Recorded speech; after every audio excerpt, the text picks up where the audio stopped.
Hello friends, welcome to my YouTube channel Easy Academy. और आज मैं आपको केमिकल काइनेटिक्स के एक इम्पॉर्टेंट न्यूमेरिकल के बारे में एक ट्रिक सिखाऊंगा। और वो न्यूमेरिकल क्या है हमारे पास कि हम लोगों को कई बार कोई एक रिएक्शन दी होती है और हमसे कहा जाता है कि उसके रेट ऑफ रिएक्शन के एक्सप्रेशन को लिखिए। तो रेट ऑफ रिएक्शन जो होता है ये हमारे पास दो टाइप का होता है। एक होता है एवरेज रेट ऑफ रिएक्शन और दूसरा होता है इंस्टेंटेनियस रेट ऑफ रिएक्शन।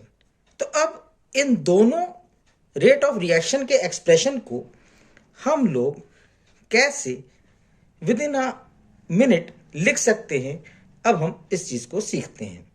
मान लेते हैं कि हमें एग्जाम में एक रिएक्शन दी है N2 प्लस 3H2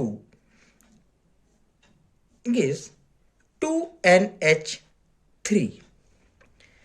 तो अब इसके लिए हमसे कहा जा रहा है कि आप इंस्टेंटेनियस या फिर एवरेज रेट ऑफ रिएक्शन को लिखिए। या कई बार हमें क्लियर नहीं किया होता कि हमें कौन सा रेट ऑफ रिएक्शन लिखना है। तो आप देखिएगा क्वेश्चन में अगर कहीं मोमेंट शब्द आए या इंस्टेंट शब्द आए या कोई स्पेसिफिक सेकंड लिखा हो तो उस कंडीशन में हमें इंस्टेंटेनियस रेट ऑफ रिएक्शन लिखना होगा, अदरवाइज हमें एवरेज रेट ऑफ रिएक्शन लिखना है। अब इसको लिखने के लिए अब ट्रिक सीख लीजिए। ट्रिक क्या है?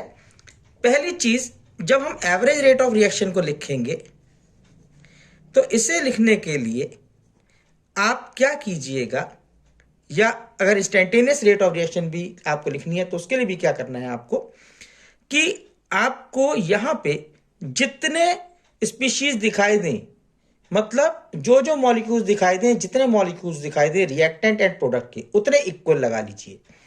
यहां एक और एक, दो रिएक्टेंट है और एक प्रोडक्ट है, तो तीन इक्वल लगा लीजिए। एक इक्वल, दो इक्वल एंड थ्री इक्वल। अब क्या करना है आपको कि यहां पे जो रिएक्टेंट है, रिएक्टेंट हमारे लेफ्ट हैंड साइड वाले होते हैं, तो इन दोनों रिएक्टेंट के लिए जितने रिएक्टेंट्स हों उतने नेगेटिव लगा दीजिए और जितने प्रोडक्ट हों उतने पॉजिटिव लगा दीजिए। एक प्रोडक्ट है तो एक पॉजिटिव, ये दो रिएक्टेंट है तो दो नेगेटिव साइन लगा दिए।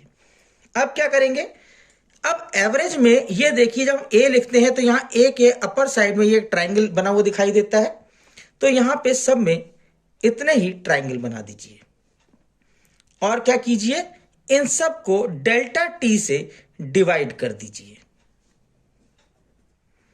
अब उसके बाद क्या करना है आपको, यहां पे जो ये रिएक्टेंट लिखा है या जो भी स्पीशीज लिखी है, जो उसका फॉर्मूला दिया हुआ है, इसे एज इट इज यहां लिख दीजिए और इसे स्क्वायर ब्रैकेट में बंद कर दीजिए। यहां फॉर्मूला H2 लिखा है, H2 लिखिए, ब्रैकेट में बंद कर दीजिए। NH3 लिखा है, NH3 लिखिए, ब्रैकेट में बंद कर दीजिए। अब करना क्या है आपको, अब ये तो हमने लिख लिया।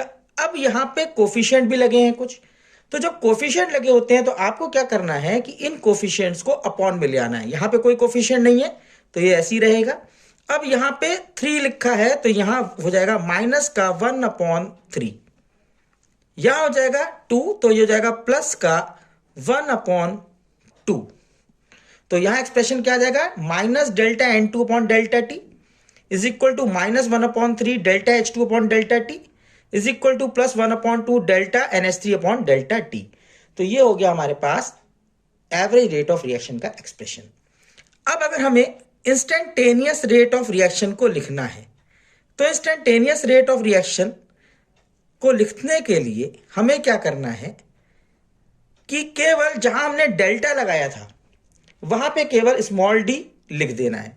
मतलब यहां पूरा एक्सप्रेशन इससे में यही रहेगा, जहां डेल्टा था वहां डी लिख देंगे, small D, dN2 upon dt is equal to minus 1/3 d H2 upon dt is equal to plus 1/2 d NH3 upon dt।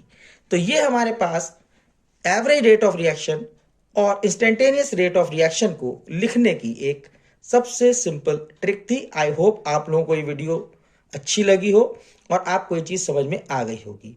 अगर आपको ये चीज़ अच्छी लगी, वीडियो अच्छी लगी, तो इसे लाइक कीजिए, शेयर कीजिए और सब्सक्राइब कीजिए और ऐसे ही बहुत सारी ट्रिक्स के लिए हमारे साथ बने रहिए।